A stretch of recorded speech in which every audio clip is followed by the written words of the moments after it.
Amém. Maravilha! Então, sejam todos muito bem-vindos. Nós estamos na segunda aula desse tema maravilhoso, que são as 7 marcas de quem verdadeiramente segue Jesus. Eu tive nessa semana um probleminha com o meu computador, então a projeção hoje vai estar mais fragmentada, como vocês percebem, é como se fosse um texto corrido, né, sequencial, sem aquela apresentação no PowerPoint. Então foi meio que de improviso numa das aulas que eu tive no primeiro ano, que eu trabalho com criancinhas. Eu fui atender uma criança e meu computador escorregou da mesa, caiu, estilhaçou a tela. Então vocês me perdoem, tenham paciência comigo. Espero que o texto possa ser visível e dê para vocês seguirem o fluxo da aula, tá? Qualquer problema vocês me falam. Se tiverem dúvida aí, eu posso estar aumentando também o tamanho aqui do texto para vocês visualizarem, tá bom? Então vamos lá. Nós temos no cronograma, a gente nessa aula vai ainda se concentrar na primeira marca que caracteriza um discípulo verdadeiro de Cristo, que é uma vida cristocêntrica. Como vocês percebem aqui no cronograma, não sei se vocês veem o meu cursor, mas nós estamos no dia 4, né? E nós temos 2 aulas dentro desse tema de Cristo no centro de nossas vidas, tá? Então a gente vai continuar com esse tópico e aprofundá-lo hoje. Em fevereiro, olha só, já temos um mês aí que passou, nós afirmamos algo forte, que a primeira marca de um verdadeiro discípulo é uma vida centrada em Cristo. Mas a pergunta que ficou no ar e que talvez tenha nos incomodado, de certo modo, é esta: Cristo está realmente no centro ou apenas na periferia da nossa vida? Muitas pessoas dizem que Jesus é importante em suas vidas, mas existe uma grande diferença entre Jesus ser importante e Jesus ser o centro. Se a gente para pensar no Sol, ele é importante para todo o sistema solar, mas ele não é apenas importante, ele é o centro. Então, quando o centro muda, tudo sai de órbita. Os planetas, eles perdem o seu rumo, a sua direção. E da mesma forma, Jesus ele não quer ser apenas importante na nossa vida. Ele quer ser o centro, o epicentro, o núcleo fundamental de tudo que nós somos. Então nós falamos a ideia de ser que na Bíblia é muito inspirador pensar na videira. A gente fala em permanência na videira, que é uma permanência em Cristo, o que vai modelando o nosso ser. A gente falou de João 15, a gente falou sobre fruto, mas permanecer não é um conceito poético. Quando a gente estuda a sério os ensinos de Jesus, a gente percebe que permanecer em João 15 é uma exigência radical, é um mandamento.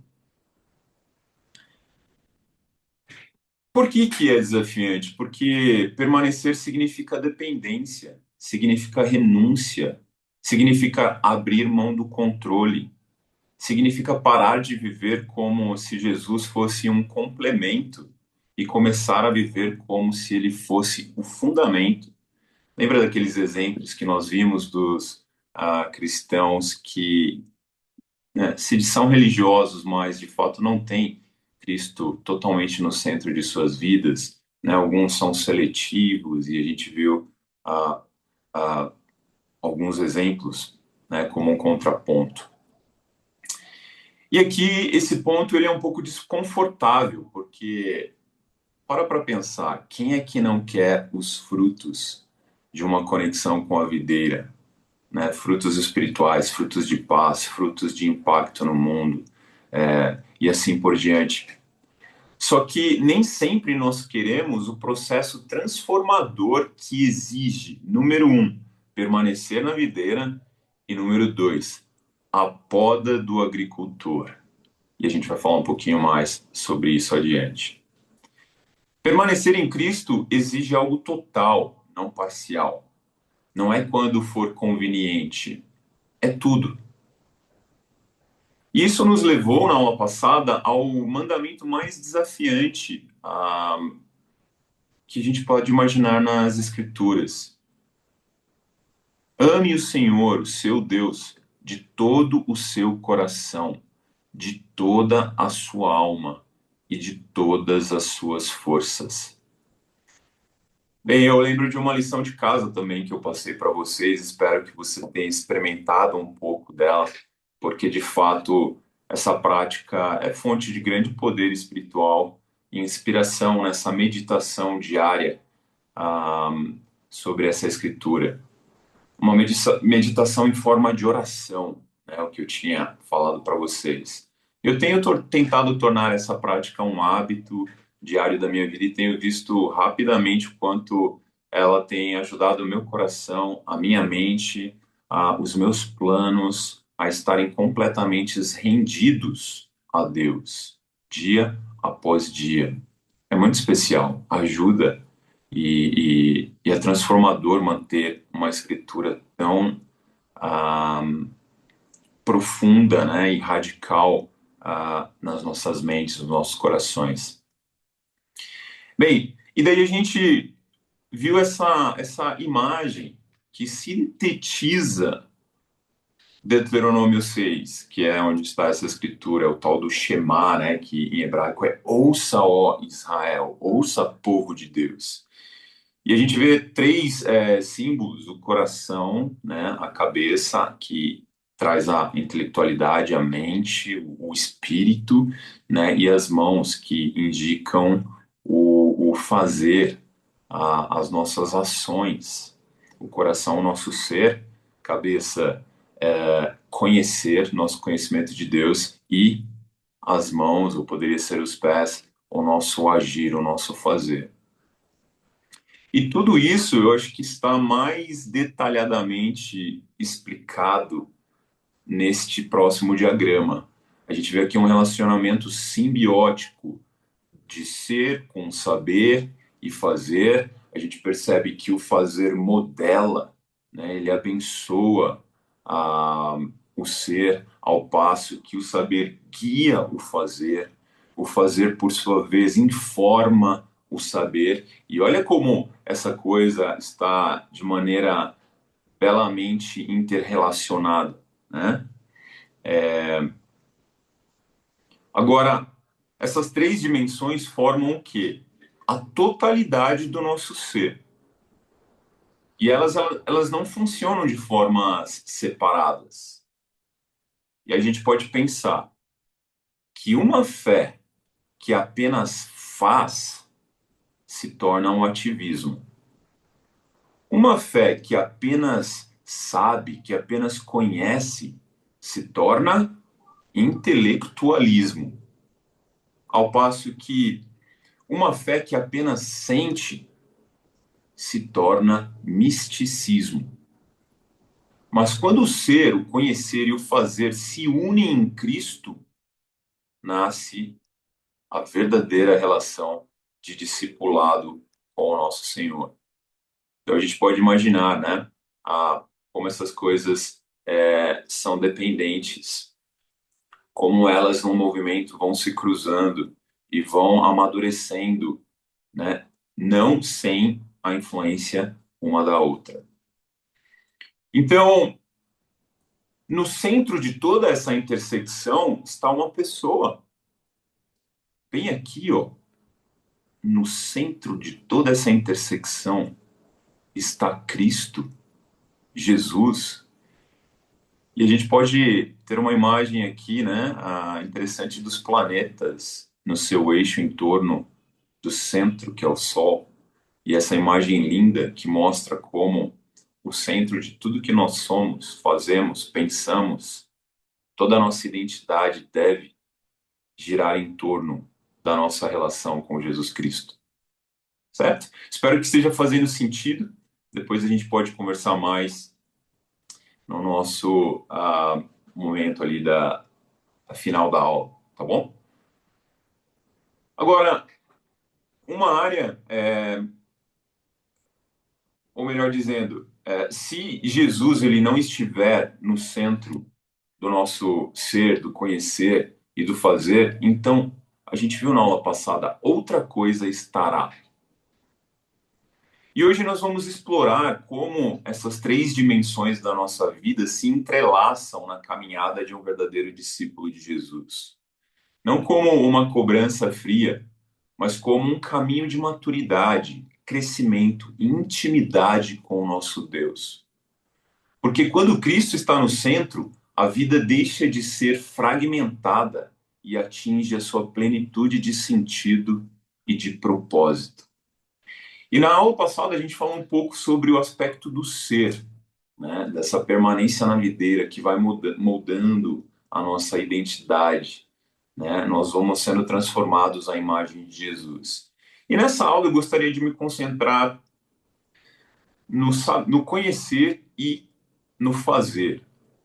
Porque se permanecermos em Cristo define quem nós somos, então conhecer Cristo define como pensamos. E o fazer define como nós vivemos em semelhança a Jesus. E a gente vai continuar lendo João 15, aquela bela passagem da videira, seguindo aqui a partir do versículo 13. Vocês podem me acompanhar aqui no slide. Ninguém tem maior amor do que aquele que dá a sua vida pelos seus amigos. Vocês serão meus amigos se fizerem o que eu lhes ordeno. Já não os chamo servo, porque o servo não sabe o que o seu senhor faz. Em vez disso, eu os tenho chamado amigos, porque tudo o que ouvi de meu Pai eu lhes tornei conhecido. Vocês não me escolheram, mas eu os escolhi para irem e darem fruto, fruto que permaneça, a fim de que o Pai lhes conceda o que pedirem em meu nome. E este é o meu mandamento: amem-se uns aos outros.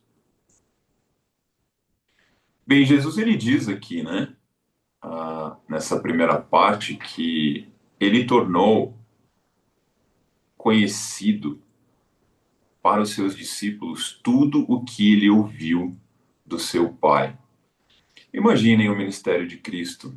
Foram 3 anos ensinando e treinando incansavelmente os seus discípulos para que eles o conhecessem, para que eles conhecessem a real identidade de Cristo, o seu real propósito no mundo.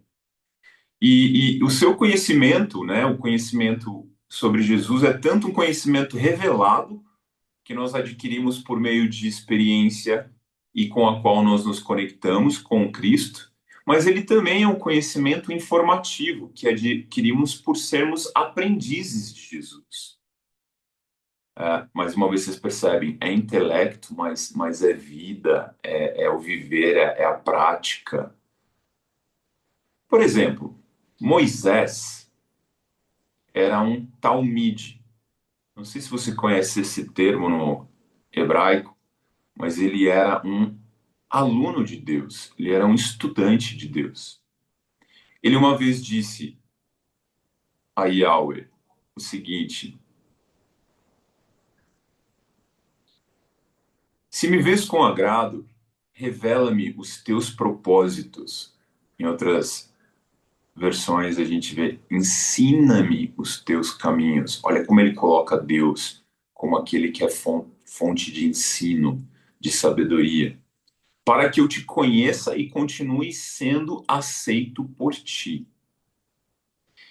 E olha o que Deus responde logo em seguida: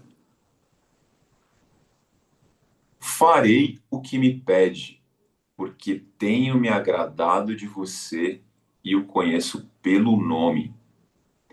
Então, a gente percebe uma relação professoral aqui, né? Deus era o professor de Moisés e conhecia Moisés pelo nome. Eles tinham uma relação de rabino e talmide, né? Que para o hebreu era uma relação entre professor e aluno. E eu acho essa uma imagem muito linda quando a gente pensa em Deus como o nosso mestre. E será que, tal como Moisés, nós temos a ousadia de perguntar se Deus pode ser o nosso professor? Ou se nós podemos ser estudantes de Deus? Porque é exatamente isso que está acontecendo aqui. Um bom talmide de um rabino, né, um bom aluno de um rabino, ele tinha alguns desafios. Ele devia memorizar as palavras do seu mestre. Deixa eu ver aqui a imagem dos dois. Ah, ou seja, de um rabino, né, com o seu aprendiz. E em um documento rabínico, os talmidim, né, que são os alunos do rabino, são ensinados a escrever cada palavra que o rabino diz. Imagina só, cada palavra, cada vírgula, cada expressão. Agora, se esses estudantes ficassem sem o pergaminho, que é esse material que vocês veem aí colocado no chão, é o papel daquela época, né? Só que o pergaminho, se eu não me engano, era feito de pele de animal, de cordeiro. Se o aluno não tivesse esse material, o que ele deveria fazer? Ele deveria continuar escrevendo, só que agora nas suas vestes, na sua própria roupa, as palavras proferidas pelo mestre. Então imagine esse nível de atenção, né, às palavras do rabino. Agora pense na forma como nós ouvimos Jesus hoje, né? Ah, muitas vezes, e eu estou indo para o nível mais superficial, às vezes nós ouvimos um sermão numa semana, né? E a gente tem dificuldade de se conectar e ouvir a voz de Cristo de outras formas. Pode ser por vários motivos, né? E esse sermão a gente esquece na segunda-feira, né? Depois você para pensar, você nem lembra mais do ponto e continua seguindo a vida. Mas o Talmide, esse estudante, ele não apenas ouvia o rabino, ele queria se tornar como o próprio rabino. O objetivo, então, de um discípulo não é apenas aprender o que Jesus ensina, mas é tornar-se como o próprio Cristo. Para essa finalidade, uma vida cristocêntrica, que é a primeira marca de um verdadeiro discípulo, tem a ver com conhecer Jesus. Nós precisamos estudar quem é Jesus, passarmos tempos nos evangelhos, memorizarmos as suas palavras, estudarmos como Jesus interage com os diferentes tipos de pessoas. A gente se perguntar como que Jesus agia com as viúvas, como ele era com as autoridades religiosas que queriam matá-lo, como ele era com os 12 quando eles não o compreendiam, como Jesus era com a sua mãe, seus familiares, como ele foi com a mulher apanhada em adultério, como ele era quando enfrentou a cruz, como ele era com as crianças. Eu não sei se você já assistiu, provavelmente sim, The Chosen, que é uma série que trata da vida de Jesus, mas muito com foco em Cristo na sua relação com as pessoas. Tem um episódio muito especial que é o terceiro da primeira temporada, que é intitulado Jesus ama as criancinhas. E ali a gente vê Jesus interagindo com as crianças o tempo todo, né? E é simplesmente fascinante. E eu pensei, eu quero seguir e ser como alguém que ama as crianças da mesma forma que Jesus ama. E eu tenho um privilégio de trabalhar com crianças, né? É um privilégio, um grande desafio, mas é muito especial tentar buscar a semelhança de Cristo, né, em todas as áreas de nossas vidas. Agora, que palavras de Jesus, se o nosso desafio é fazer com que ele esteja presente, né, na nossa mente, no nosso coração, Quais são as palavras de Jesus que nós gostaríamos que circulassem em nossa mente, na sua cabeça? Lembra, o ponto aqui é o conhecer ao longo do dia. Talvez eu os chamei de amigos? Olha que frase maravilhosa. Que bênção, a gente é amigo de Cristo. Ou vocês não me escolheram, mas eu os escolhi. Ou eu os designei para ir e dar frutos, frutos que permaneçam. Olha que incrível, uma vida transformada, promessa de uma nova criação. Talvez você gostaria de pensar e meditar e que as boas-aventuranças estivessem ecoando, né, no seu coração, na sua mente, como por exemplo, bem-aventurados são os pacificadores, porque eles serão chamados de filhos de Deus ou filhos de Deus. Talvez seja a própria grande comissão, né? Vão por todo mundo e façam discípulos de todas as nações, batizando-os em nome do Pai, do Filho e do Espírito Santo, e eu estarei com vocês até o fim dos tempos. Olha cada mensagem maravilhosa. Então, para imitar Jesus e o seu estilo de vida, precisamos conhecer Jesus, precisamos estudá-lo, precisamos caminhar com ele, precisamos amar as suas palavras.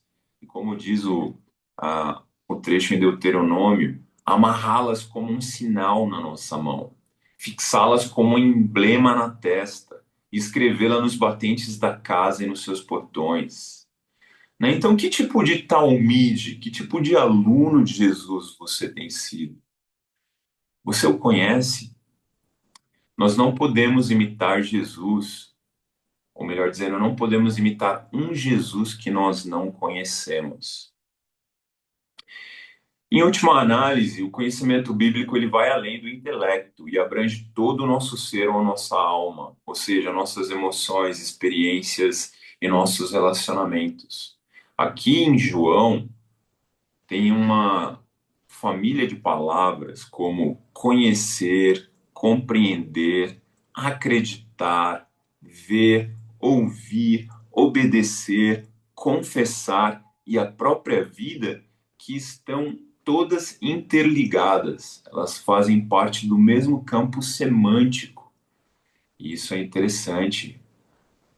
Em outra imagem, a gente pode pensar no pastor e nas ovelhas, né? As ovelhas, o que elas fazem? Elas conhecem a voz do pastor, ó, elas conhecem, identificam a voz do pastor. Isso não é um conhecimento informativo, é um conhecimento experiencial. Existem experiências entre o pastor e as ovelhas, de cuidado, de proteção, de suprir necessidades, do alimento diário. Conhecemos Jesus como bom pastor porque ele fala com a gente. Como ele fala conosco? Eu acho que de muitas maneiras ele pode falar com a gente, mas eu vou deixar você pensar mais sobre isso. Como que ele fala com você? Avançando, a gente. O que acontece quando alguém realmente conhece Jesus? Acontece algo inevitável. A vida começa a mudar. E nós podemos, ainda nessa passagem de João 15, dos ramos e a videira, descobrir várias lições se nós lermos através das lentes do ser, do fazer e do conhecer, né? Eu até dou uma dica para que você faça isso, talvez amanhã, no seu tempo com Deus. Leia essa passagem e veja como essas três dimensões aparecem nos ensinos de Jesus sobre ele sendo a videira em nós, os ramos. Eu percebi muitas maneiras pelas quais, né, esses três aspectos se relacionam. E eu vou mencionar algumas para vocês. Só que o foco agora é o fazer centrado em Jesus. Só que a primeira é muito curiosa, porque a gente vê aqui que Deus é quem faz. Antes de tudo, Ele é quem faz. A primeira ação mencionada por Jesus não é algo que nós fazemos, mas é algo que Deus faz por nós. E a gente vê isso nos primeiros versículos da passagem, dizendo: Eu sou a videira verdadeira, e meu pai é o agricultor. Todo ramo que, estando em mim, não dá fruto, ele corta, ele poda. E tudo o que dá fruto, ó lá, ele poda, para que dê mais fruto ainda. Então Deus, ele vai removendo os ramos mortos de nossa vida e ele vai podando os ramos vivos. Eu achei interessante que Deus, ele inicia a ação nessa passagem. Ele trabalha em nós e nos molda para sermos a pessoa que ele quer que sejamos. Agora, mais uma vez, será que nós estamos abertos à poda de Deus? Assim como o conceito de conhecer a Deus se baseia em um relacionamento com Ele, praticar ações para Deus também é um conceito relacional. A gente não pode se esquecer disso.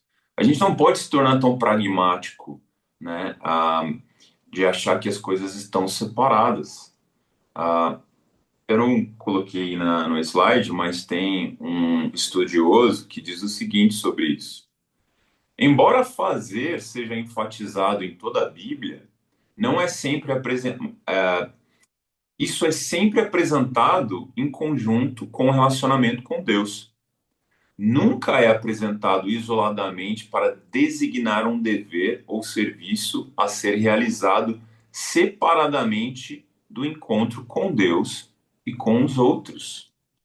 Então, toda a nossa prática, todas as nossas ações como seguidores de Jesus são marcadas profundamente, devem nascer da nossa relação com o nosso mestre, certo? Então, isso é algo bem curioso, bem interessante. Um segundo ato, ação que a gente percebe nessa passagem é dar fruto, que está lá no versículo 5, né? Ele fala que nós damos muito fruto para glorificar a Deus. E esse fruto, ele é o que? Uma consequência, ele é um resultado de permanecer em Jesus. Claro, isso não significa que não temos um papel na produção de frutos, mas isso demonstra que há uma inter-relação entre ser e fazer novamente. Isso se repete, né, no versículo 8, quando a gente vê aqui Jesus dizendo: Meu Pai é glorificado pelo fato de vocês darem muito fruto, e assim serão meus discípulos. Olha só que interessante a relação entre dar fruto com a identidade de ser discípulo de Jesus Cristo, né? Novamente, algo relacional nessa ação. E a gente vê, na sequência, um outro aspecto de prática, de ação, que é o pedir ao Pai. Jesus fala nessa passagem, a gente leu: peçam o que quiserem ao Pai, e vocês serão abençoados. E é curioso que o verbo aqui para essa ação de pedir está no imperativo, então é como um comando mesmo. E Jesus, ele nos ordena a pedir, né? Houve uma época em minha vida que eu praticamente só pedia a Deus. Daí eu passei por uma outra fase que eu achei que eu devia ficar mais quieto do que ficar pedindo as coisas para Deus. Só que Deus nos ordena a pedir. Parte de ser filho é pedir aos pais o que precisamos. E o pedido pode nos ajudar a perceber que nós não somos capazes de fazer tudo sozinhos. Nós somos dependentes de Deus. Precisamos dele. E ele nos convida a ser aquele filho que pede. Na verdade, ele nos ordena isso. Um quarto ponto, quando a gente percebe aqui a ênfase no fazer, é guardar os mandamentos. Então, no versículo 10, a gente vê: guardem os meus mandamentos. E a parte do fazer em nosso relacionamento com Deus é frequentemente resumida por isso: guardem os meus mandamentos, né? Desde do Antigo Testamento a gente ouve isso.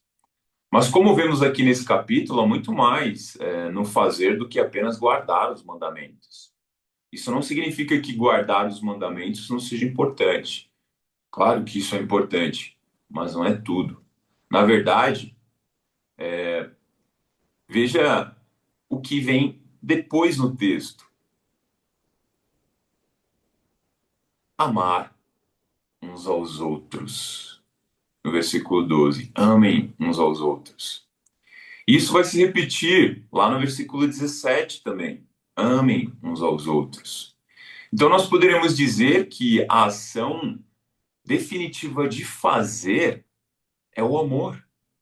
Lembrem-se do que Paulo escreveu naquela bela passagem em 1 Coríntios 13, né? Ainda que eu entregasse o meu corpo para ser queimado, mas não tivesse amor, nada serviria, né? Então, o, o, o eu sou, né, tem tudo a ver aqui com o que a gente tem estudado do ser. Tudo leva ao amor. Essa é a prática perfeita, né? Então, se nós permanecermos na videira, que é o ser, e conhecermos o Filho, que é o saber, então agiremos como? Amando uns aos outros. Essa será esse será o desdobramento inevitável da nossa identidade em Cristo, do nosso conhecimento do Filho de Deus, né? Será a prática do amor. E uma coisa importante, né, é que essas cinco práticas aí nascem de uma mesma fonte, que é permanecer em Cristo. O fruto nasce menos do esforço do ramo e mais da sua conexão com a videira. Eu vou repetir isso, ó. O fruto, ele nasce menos da conexão, ou melhor, ele nasce menos do esforço do ramo e mais da conexão, da permanência dele na videira. Esse é um conceito muito importante para a gente entender as ênfases que Deus quer nos ensinar. E à medida que nós estudamos Jesus e passamos a conhecê-lo, ah, nós veremos o que ele fez em seu ministério. Obviamente, o que ele fazia? Nós vemos que ele orou ao Pai, ele amou seus discípulos. Jesus ele prestava atenção especial aos pobres e marginalizados. Ele ouvia as pessoas, fazia ótimas perguntas. Jesus pregava, ensinava, curava. Jesus servia as pessoas, ministrava as pessoas. E a gente vai entendendo mais do que ele fazia por meio desse olhar atento a quem Jesus era. Né? E talvez alguns de nós tenhamos passado anos na igreja, conhecendo histórias da Bíblia, sabendo muitos ensinamentos de Jesus. Mas a pergunta importante, acho que está dando um eco aí, não sei se alguém está com. Obrigado. Mas a pergunta importante não é o quanto você sabe sobre Jesus. A pergunta é o quanto a sua vida está conectada a Ele. Porque nós não fomos chamados apenas para estudar Jesus, fomos chamados para permanecer nele. Não fomos chamados apenas para admirar Jesus, fomos chamados para segui-lo diariamente. Não fomos chamados apenas para ouvir as suas palavras, fomos chamados para viver como ele viveu. E quando permanecemos na videira, quando conhecemos o Filho, quando fazemos o que ele fez, algo de extraordinário acontece. A vida deixa de ser vazia e a promessa de Jesus se cumpre para que a minha alegria esteja em vocês e a alegria de vocês seja completa. Essa é como se fosse um ápice, né, da inter-relação de todas essas dimensões do nosso viver ao redor de Cristo, centrado em Cristo. Olha o desejo final de Cristo para as nossas vidas, é que nós tenhamos alegria. E algo curioso aqui, sem entrar muito na parte técnica, é que as duas vezes que aparece esse termo alegria aí, isso significa que é algo que é nos dado, não é algo que nós fazemos, é algo que nós recebemos de Deus. Uma alegria completa, plena, total. É um desdobramento de permanecer na videira, né?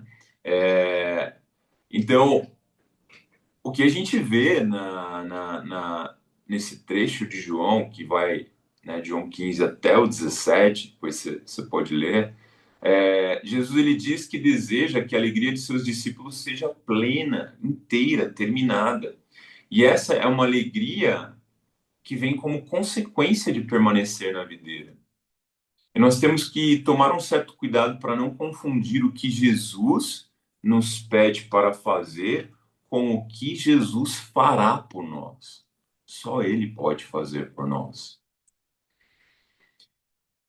E a gente pode até fazer relações aí com o que a gente aprendeu também sobre o Espírito Santo na última série. Tá certo? Então, para concluir, eu espero que com essa aula a gente tenha conseguido ver que a vida cristocêntrica e a relação dela com o ser, o conhecer e o fazer andam juntos numa dança harmoniosa. E isso tudo segundo a vontade de Cristo, o desejo dele é que seja culminado, que atinja a, a sua promessa de alegria plena para as nossas vidas. Então, quando o ser, o conhecer e o fazer se alinham em Cristo, a vida finalmente encontra o seu eixo. E eu gostaria que vocês refletissem nessa perguntinha aqui, mais abaixo. Se alguém observasse sua vida durante uma semana inteira, qual dessas três áreas apareceria mais? Ser, sua identidade em Cristo, conhecer ou fazer? O que você pensa sobre isso? Tá ok? Então, eu vou parar por aqui, e a gente vai tirar um tempinho para perguntas ou comentários ou qualquer coisa que tenha te animado, te inspirado a partir dessa reflexão e essa aula que nós estudamos juntos. Tá bom? Vou fechar aqui a câmera, ou melhor, parar de compartilhar a tela para poder vê-los.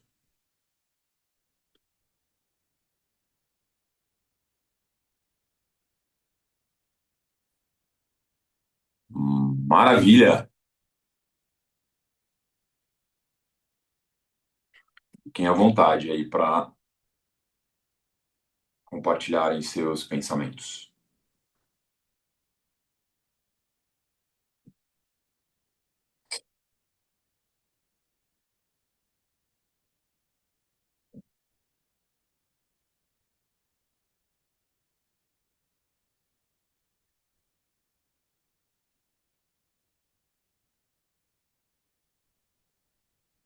Fala, Brunão. Tá me ouvindo? Ouvindo? Ótimo, maravilha. Em primeiro lugar, obrigado pela aula.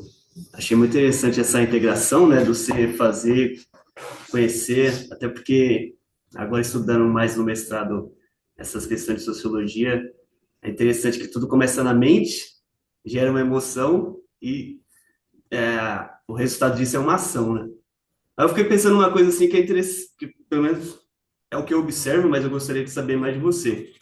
Se você enxerga que a nossa igreja, ela é uma igreja muito do fazer, de evangelismo, né? O foco nos tempos com Deus, que tem ligação também com conhecer, né? Porque sempre quando eu estou em relação com outras pessoas de outras denominações, parece que o foco muda um pouco, né? Então, às vezes não é tanto fazer. Por exemplo, eu estava conheci um rapaz aqui da USP, que é da Igreja Luterana. Ele acha muito absurdo o tanto que a gente evangeliza, tanto que a gente faz as coisas. Ele tem aquele aspecto muito de olhar para a gente como se fosse jesuítas, né? A gente é jesuíta e aí tá todo mundo condenado, a gente precisa converter todo mundo, né? Uma coisa mais ou menos assim, meio tempo de sistema. Então, eu E fiquei pensando nisso, né? O que que você observa hoje na nossa igreja, se existe, se essa coisa ainda é real ou não? Porque eu não vivi no sistema, mas eu cresci com meu pai sempre falando do sistema, né? E na minha cabeça o sistema sempre é uma coisa muito do fazer, sempre em e números. E aí eu não sei como que você enxerga isso hoje, enfim, se mudou, ou se a gente está mais integrado com essas três áreas, enfim, é isso. muito bom, obrigado, Luiz. Valeu pela pergunta. Eu acho que é pergunta importantíssima, central, né, para tudo isso que a gente está meditando. De fato, é consenso, tá? A nossa história de igreja, a gente de fato sempre teve, assim, a gente teve uma ênfase muito grande no fazer, com certeza. Isso veio com o ônus e com o bônus, né? Isso veio com coisas incríveis que a gente pôde viver, né? Mas também com ah, traumas e quando a gente começa a colocar ênfases sobre ênfases nas escrituras, que não é o que a escritura enfatiza, a gente vai ter problema. A subênfase também, né? Quando a gente deixa de enfatizar coisas que também são enfatizadas na escritura, a gente vai ter problema. É por isso que o objetivo dessa aula é mostrar para vocês que a gente precisa ter uma harmonia nessas áreas que constituem o nosso ser.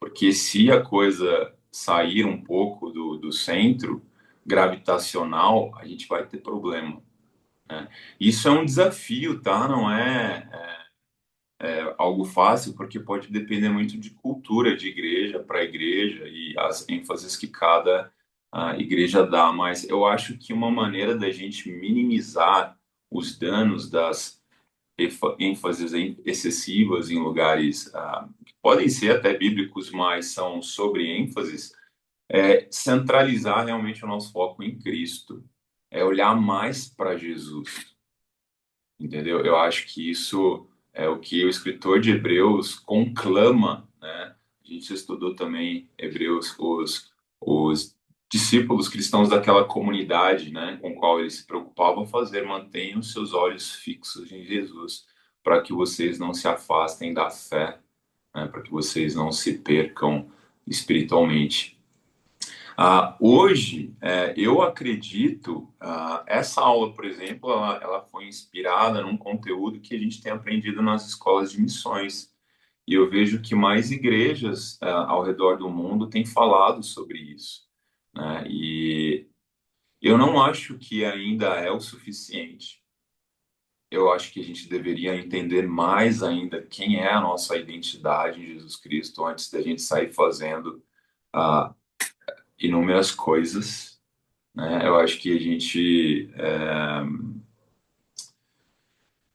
é aquela coisa, né? Eu não sei se você já pensou na história do celular, né? O celular ele pode ser super potente, pode ter inúmeros aplicativos, ele pode ser de última geração, né? Ele pode ter assim recursos extraordinários, alta, né? High tech, mas se ele não tiver conexão, não serve para nada. Pô, tipo, não adianta. E eu acho que a gente tem que olhar mais para nossa conexão com Deus mesmo, e de fato, como que a gente tem sido transformado no pensamento, na nossa identidade, no nosso agir, a partir de uma relação com Cristo. E quando eu falo isso, eu não quero, não estou falando individual, eu falo relação com Cristo como comunidade também, tá? É a gente se ajudando a aprender mais na essência quem é Jesus, né? A gente se inspirando, se encorajando. Não é um caminho individual solitário, né? Então, assim, resumindo, eu acho que a gente tem melhorado a partir das lições que são aprendidas com a nossa história, mas eu não acredito que a gente chegou lá ainda. Eu acredito que a gente tem muito a crescer na área do ser e na área do conhecer. Valeu, obrigado, ótima pergunta.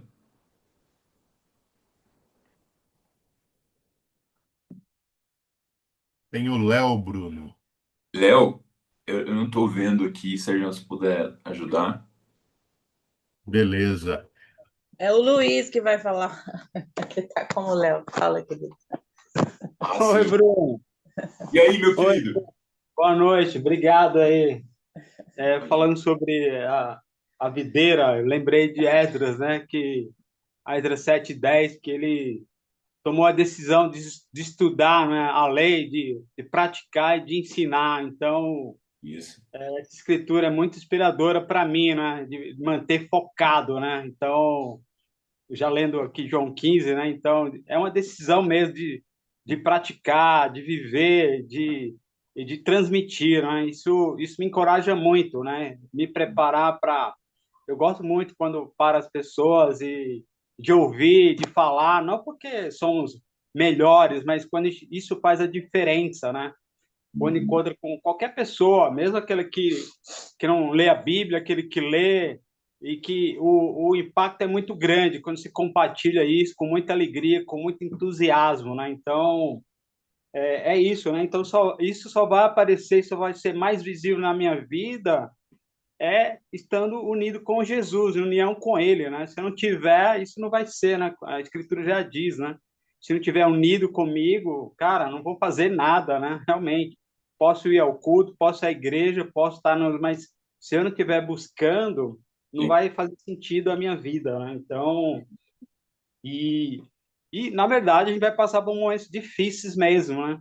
Mas a Bíblia encoraja, continue comigo, né? A gente vai sofrer mesmo. Isso que eu entendo, né? E Sim. também lá em Deuteronômio, né, Moisés também, né, até mesmo quando a gente faz estudo, né, de Timóteo lá, que colocar a Bíblia como padrão, realmente, isso não é Nescau com chocolate, é um esforço diário, né? Então, Moisés também falou, é a minha vida, né? Em Deuteronômio 32, né, ele fala isso, né, que obedeça as ordens, as palavras, né, ordena, ensina os seus filhos, né, a ser fiéis, né? Então, a gente também está debaixo de uma disciplina, ser fiel, né? Que essas palavras que está na Bíblia não são inúteis, né? São vivas, são reais.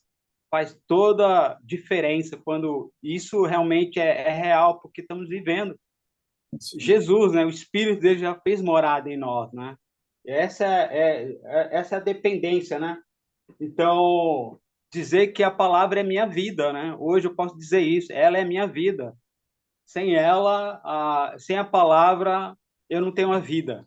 Mas com a palavra eu tenho uma vida. Fala em Deuteronômio, né? É isso. Obrigado. Legal, obrigado, meu querido, valeu, né? Incrível, você falou de Moisés, né?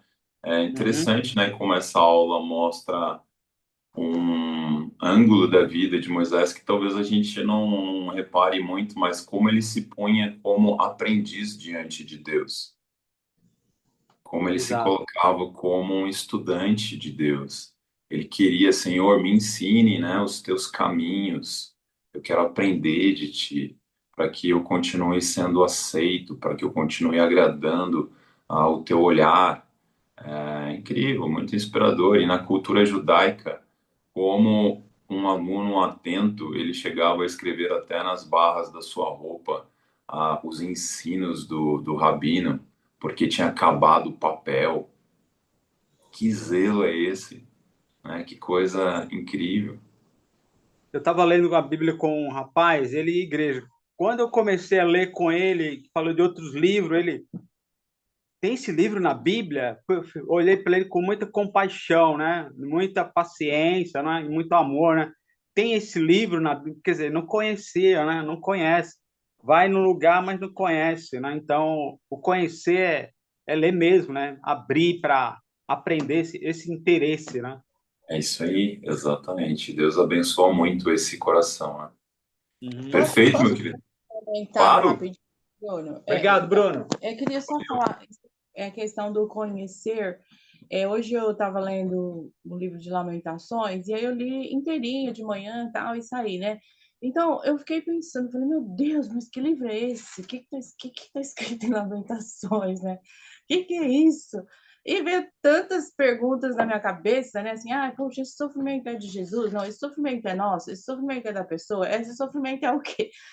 Então, Uhum. assim, é muita coisa para digerir, né? Para você fazer muitas perguntas e muitas coisas ficavam na minha mente, assim. Eu falei, meu Deus, mas que quanta coisa misteriosa que a Bíblia fala, né? Sobre o sofrimento, sobre a vida, sobre as pessoas. Então, é, assim, essa questão do conhecer, ela tem que, a gente precisa realmente disso, a gente precisa ter um backup da Bíblia, né? Fazer um backup inteiro na cabeça, né? Assim, como você falou de anotar, né? A gente precisa desses backups inteiros, né? Assim, do contexto inteiro. E eu preciso ler de novo a Bíblia, assim, ler com esse backup mesmo de você digerir aquilo, porque você não tem resposta de todas as coisas, você não tem, e não vai ter, mas você vai entender o que Deus quer que a gente saiba, né? Então, depois, no meio do dia, eu fiquei pensando, né? E veio tantas coisas na minha mente, assim, sobre Jesus, sobre o sofrimento, sobre a cruz, sobre o sofrimento humano, sobre o nosso coração, sobre a nossa vida. Era tantas coisas que eu falei, meu Deus, realmente só um livro, só Deus pode ter tantas coisas para passar para a gente sobre a espiritualidade, né? Então, eu acho que entra nessa questão de conhecer, né? É, e isso a gente tem que sair fora de muita. Hoje as coisas estão tudo muito fragmentado, né? Uma escriturinha aqui, um pastorzinho ali, assim, é uma loucura, né? Essas coisas. Isso não faz a gente conhecer Deus, né? De fato. Se a gente não fizer esses. Você falou de anotações, né? Como a gente tem que Sim. fazer uns backups inteiros, né? Assim, coloca o livro inteiro lá da Bíblia, coloca o livro todo inteiro, né? Assim, nossa, já sei que fala lá de João inteirinho.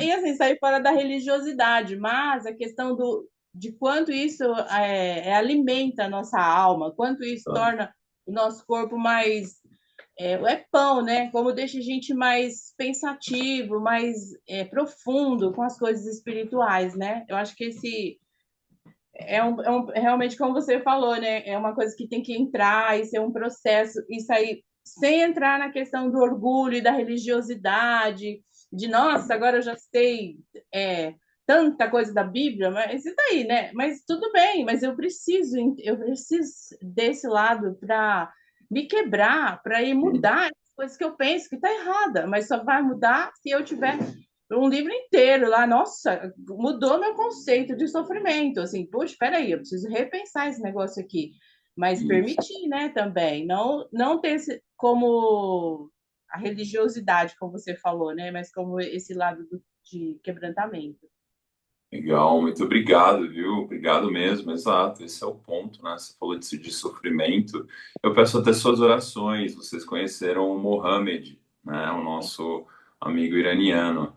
E já faz, acho que uns 5 dias que eu mandei mensagem para ele depois do bombardeio que eu não tenho obtido respostas. Então eu simplesmente não sei o que está acontecendo lá, né? Se é só um colapso da internet ou se de fato algo aconteceu mais sério. Então peço suas orações aí por esse momento difícil aí que a história do mundo está passando. Obrigado. Bem, a gente tem a Claudinha e depois parece que apareceu uma mensagem, a Débora também falando que gostaria de compartilhar um pensamento, tá? Vai lá, Claudinha. Boa noite, Bruno. Boa noite Boa a todos. noite. Bruno, brigadão, viu? Eu só quero mesmo compartilhar algo muito, assim, especial. Há 19 anos atrás, Bruno, eu morando no Rio de Janeiro, o nosso irmã em Cristo, né? Ela tinha vindo do culto, né? E aonde a aula era sobre essa passagem, a videira. E ela voltando para casa, ela só falou assim: Deus, não me lance fora, me dê alguém para me amar. Como você falou, na questão do pedir, né? Deus quer que a gente peça como filhos, né? E detalhe, Bruno, ela morava na rua de trás, praticamente onde eu morava, e aí é onde a gente se conheceu, e eis-me aqui, né? Então, Ah, que especial! olha só, loucura. E Olha, detalhe, Bruno, e Deus fez além do que ela pediu na realidade. Naquele momento, quase 9 anos, ela estava perseverando pelo esposo dela.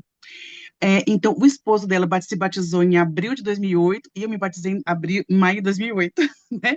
Então, a gente vê realmente o que Deus quer de nós, né? O permanecer, né? E olha só, né? Então é disso que eu falei, não posso deixar de compartilhar isso, porque, né? Eis-me aqui também, né? Foi por conta, vamos dizer assim, dessa palavra, né, Bruno, né? Que é como você falou, é o permanecer, né? Permanecer e deixa, e como se fala, e a gente se deixar ser podada, né? Que eu acho tá. que isso é mais importante, né? Obrigada, Bruno. Imagina, muito obrigado. Que especial essa história, né? Como Deus É realmente isso, abençoa as orações. isso. E hoje ela tem um casal de filhos, né? A filha dela se tornou uma discípula e a filha dela vai se casar com um discípulo, né? Lá no Rio, agora em julho. Então, gente, isso é como fala, é permanecer, né? Permanecer e as coisas Deus vai acrescentando, né? Obrigada, Bruno. Muito bom, muito obrigado. Excelente, muito Imagina. obrigado. É, Débora, você quer compartilhar? Eu vi uma mensagem rápida, assim. ah, Foi isso mesmo, Sérgio? Só agora que eu consegui desligar o fone que estava cortado como mudo, né? Ah, É, perfeito. agora tá tudo certo? Todo mundo me ouve? Ah, perfeitamente. Só em relação, eu peguei esse gancho do celular que você falou, né? De precisar de uma necessidade de conexão. Eu penso também que o celular ele precisa ser carregado. Então, como que a gente carrega? Sempre por mais que ele exerça mil funções, chega uma hora que para. A gente precisa pôr na tomada e recarregar. E é a mesma coisa das escrituras, a gente para. Chega uma hora que a gente buga, precisa recarregar, e ali está através das escrituras.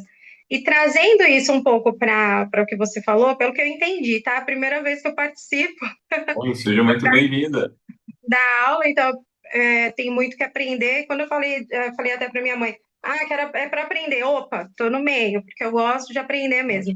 E aí ele fala nessa questão de dar frutos, nós somos os frutos espirituais. Então, quando ele fala isso de dar frutos, é a gente. Nós precisamos dar esses frutos espirituais. E aí, trazendo para essa parte de conhecer, eu penso que para mim a fé, tirar o óculos aqui, que a fé, ela não se sente, a fé, a gente tem que saber. Então, a fé, ela não sente, a fé, ela sabe. Então, essa parte do conhecer, se a gente não conhece, a fé, ela pode durar um culto. Porque o culto que vai acontecer, a gente vai ter sentimento, vai ter aquela, o Espírito me tocou, eu fui ouvir um louvor, nossa, eu senti. Mas e aí, a música acaba, o culto acaba, e a gente está sozinho durante a semana. Verdade, Então, verdade. ela precisa saber. Quando a gente sabe e a gente não esquece, só precisa ir recarregando aos poucos para alimentar esse conhecimento. Perfeito, muito obrigado. Excelente. É Só muito. que ontem eu compartilhei com a minha mãe, com o meu padrasto, Marcelo, eu falei a respeito de Daniel, né, para eles. E Daniel, que interpretava sonhos, revelava os sonhos e tudo mais, chegou um tempo da vida dele que ele foi buscar através dos pergaminhos para revelar o futuro, ele foi conhecer o passado. Então ele foi buscar conhecimento. Então por que que a gente, meros que nós temos agora, não vamos buscar conhecimento? Você pode ler a Bíblia 1000 vezes. Sempre você vai aprender uma coisa nova. Eu vi o título, que era Sete Marcas de alguma coisa, né? Eu não esqueci o título agora. Do Aí discípulo de Jesus. eu fiquei, sete marcas? O que quer dizer sete marcas? Aí quando eu fui buscar, aprender alguma coisa, eu fui procurar o que era, seria os dons do Espírito Santo. Então, essa parte da videira eu não tinha atrelado. Então, foi legal, aprendi uma coisa nova, né? Muito bom, excelente, exatamente. Essa primeira marca que a gente tem falado nesses dois primeiros encontros é uma vida centrada em Jesus. É exatamente tudo isso que a gente está falando. Por isso que a passagem da videira de permanência em Cristo tem tudo a ver, ilustra muito bem a profundidade do que é isso, né? E a gente vai conhecer mais 6 marcas aí ao longo do semestre. Então tem muita coisa boa aí para a gente estudar juntos. Você é muito, muito bem-vinda, né? E assim, o que você falou, né, me lembrou de novo de um ponto. Se a gente tiver uma fé apenas centrada no fazer, a gente corre o risco de se tornar ativista, né? Se a gente tiver uma fé, por outro lado, apenas focada no conhecer, a gente pode virar meros intelectuais, sem conexão nenhuma com a realidade. Se a gente tiver uma fé, por outro lado, que apenas se centre no ser, que é isso que você está falando, né? Às vezes, muita emoção, tal, a coisa fica abstrata demais e vira misticismo. Estou falando dos extremos, tá? Dos extremos de uma fé desequilibrada, de uma fé que só enfatiza um aspecto. É por isso que a gente precisa de uma harmonia e quem realmente dá o equilíbrio para tudo isso é Jesus. Por isso que a gente tem que continuar olhando para Ele e aprendendo dele a cada dia, porque é Ele que vai nos revelar o segredo, né, dessa harmonia de vida, que produz alegria, que produz os frutos, né, que você falou, frutos do Espírito, né? Então, muito obrigado, perfeito. Importante relembrar dessas coisas, né, porque isso vai reorientando o nosso entendimento. Excelente. Mais algum comentário? Não sei se no chat também alguém... Acho que não, Brunão. Tá Não? limpo no chat e não tem mais ninguém com a mão erguida. Então, maravilha. Como vocês são bons estudantes, vocês serão liberados mais cedo hoje. Olha só que maravilha, hein? Poder aumentar uma soneca aí de alguns minutos ao longo da noite, né? Então, eu quero agradecê-los muito por esse encontro, pela participação, pelo interesse de vocês na palavra de Deus. Eu tenho certeza que se a gente permanecer nessa prática, a gente vai continuar crescendo e desfrutando de maravilhas vindas de Deus. Então, muito obrigado por a gente construir e aprender juntos, tá? Que você possa ter um ótimo descanso aí, uma ótima quinta-feira. Amanhã, palmeirenses, se cuidem, porque o Novo Horizontino está chegando. Então, é isso aí, meus queridos. Muito obrigado, viu? Um bom descanso a todos. Obrigado, Obrigada. Bruno. Tchau, gente. Obrigado, Bruno. Valeu, Bruno. Obrigado. Boa noite, gente. Boa noite. Tchau, boa Boa noite. noite. Tchau, até a próxima. Boa noite.